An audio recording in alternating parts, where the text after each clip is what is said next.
I started with a chemical engineering degree after school, and then moved into doing a master's degree at a research institute in Polymers, for which I had a scholarship, and then got a lectureship at my first university, and during that time I did my PhD in polymers and polymer composites.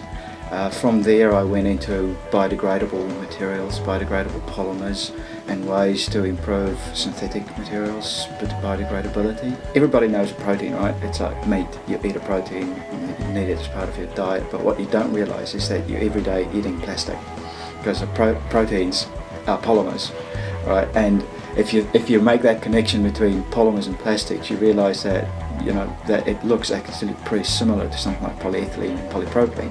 Polyethylene is that what you make milk bottles from.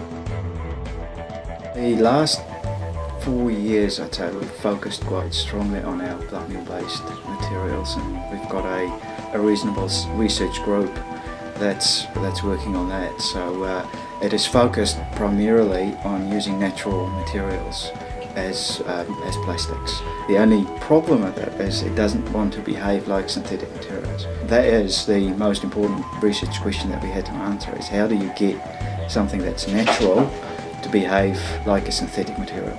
The first few years really was, the majority of the focus was to just get it to process.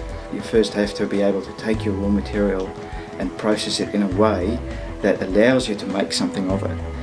So that was our first stage, and then secondly we thought, all right, now we have to take this polymer or plastic material that we've made and turn it into products. One example would be like trial pots like these, which is a plant pot, and the idea of this is that you can put it in the ground and it will just disappear after a number of weeks.